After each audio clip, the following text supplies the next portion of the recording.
What's going on, guys? Welcome back to the channel. I'm out here in the shop today, and it's a little warm out here. I got the fan off so you guys can hear me pretty good. I went to the parts house and picked up some air hoses for the brake chambers. I'm going to get up under here and go over everything. I like to do that whenever I'm greasing it and whatnot. I bought a handful of them last time I was up there and replaced several of them on my trailer that had some minor chafing and stuff going on. I'll show you what I'm talking about. This is the air hose right here that I pulled off my trailer. I don't know, it's probably been laying over in the corner for 6 or 8 months. See right there where that hose is rubbed up against something? DOT does not like that. They're not happy when they see that. So whenever you are up under your truck, trailer, whatever, doing your maintenance and stuff, it's a good idea, because that's hard to spot. If those two airlines are rubbing together, they will eventually rub a hole in that. And it's one of those deals that's hard to see unless you get up under there and do your own inspections and stuff. Because when you carry your truck to get an annual inspection done or whatnot, they're not going to get up under there and go through that and see that. But when you get stopped by DOT and they're doing the inspection, they get up under there with a creeper, they probably will see that. So that's something to keep in mind. And they got these hoses in several different lengths. These are not all that expensive. I don't know, I think they're like $12 a piece or something. So whenever I go up there, I get a handful of them there, different lengths and whatever, so that I'll have some on hand. And so whenever I get up under there, if I find more than one bad, I'll have some. And if not, I'll have them for next time, because you never know when you're going to run over something in the road and, you know, catch one on something or damage one. And you'll always have some if you get in a bind, and because there's nothing to change it. It's just you know, a wrench on that end and 2 wrenches on here to unscrew that, screw your fitting back in the brake chamber. So they're pretty easy to replace. They're pretty cheap to keep on hand, different lengths of them. You never know when you're going to need one. But I can guarantee you, on an older truck, you're going to run into this, or older trailer, where the lines have, you know, got out of position, started rubbing on something, and more than likely, you get up under there, you're going to find some of that right there.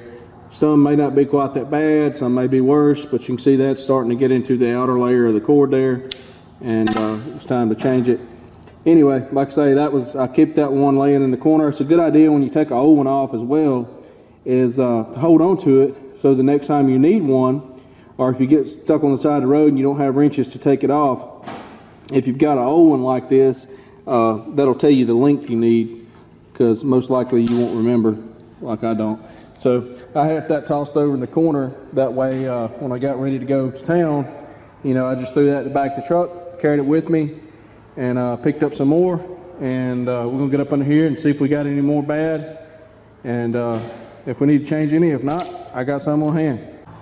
All right, guys, so I have changed 3 of them. I had one already laying here that was laying in the corner. I think it was that one. Let's see here. This one here, I changed off of the trailer as well, I believe. It's got a red spot in it. One of these two, one of them I already had, one of them I just changed. Let's see here. These two here came off the truck, and this one here, I believe it was, the end's a little loose. It wasn't leaking any air or anything, but I had one do that one time before, and it got loose and it started leaking air. So I don't want, you know, to be pulled over for a brake inspection and the officer get up under there and start pulling on lines while I'm inside the truck holding the brake pedal down or something other than that, goes spewing air. That would not be good. So I went ahead and changed it since I had one. This one here had a minor spot right here. It's not showing any cords, but I don't know if the camera, how well it's picking it up. Maybe it's better than I think, but anyway, it's got a little flat spot right there. Nothing major, but it's an older hose. So I figured while I had one, I would go ahead and put it on there. And I still got 2 brand new 30-inch hoses left. These are 24s, and I believe these are 28s or something. I got 2 30s left.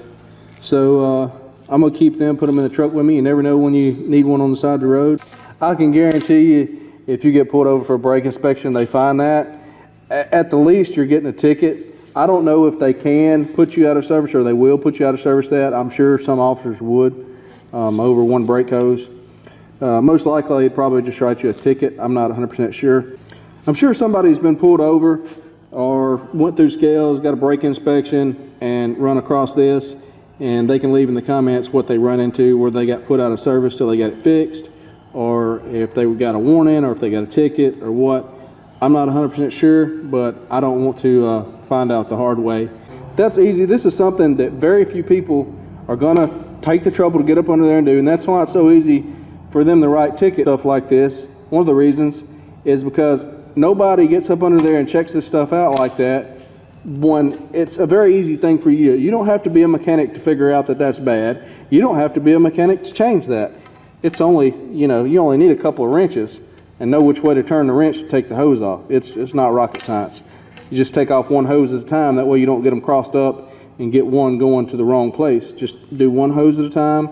Zip tie them up so they don't rub on one another, because if you just leave them hanging and they sit there and rub on one another, it's just going to happen again. You see how this one was from the factory? It has zip ties on it, kind of holding them apart. You can do whatever. You can zip tie them together. Some of them are done that way. That's the way I did them. So I'm going to pick these two here up. I'm going to put them in the truck with me. Keep them in case something happens and I need them on the side of the road for whatever reason. I have them with me in the truck. And all of these here, even though they were working, some of them could be used in the Mercy, they are going in the garbage can over here, because I have two new ones there that I'm going to keep with me. So I don't need them right there. Anyway, that's just something I want to do a video on that's oftentimes overlooked. And it's easy for DOT to pick that out, because it's one of the first things they're going to look at, because they know that 99% of drivers is not going to get up under the truck. That's something they usually not going to get up under an annual inspection. Most people ain't. And go over all the brake hoses. It's just something they're not going to do. They're going to look at it. Yep, looks pretty good. Write you out annual inspections, about the way most people do it. Drivers are not going to get up under the truck, get dirty and greasy. They don't feel like it's their place to do so. But you're the one probably going to be getting a ticket for it if you get pulled in or getting put out of service for it, having to sit there on the side of the road. So, you know, I can understand if you work for a big company that runs late model trucks. You know, I don't blame you. Probably wouldn't want to get up on there either and not paying me. But at the same time, you do have to take some responsibility. And definitely if you're owner operator, you own your own stuff, definitely your responsibility to get up on there, take a look, see at it, because you're the one getting the ticket. You're the one going to have to pay for it. So anyway, thanks for watching. We'll see you guys in the next video.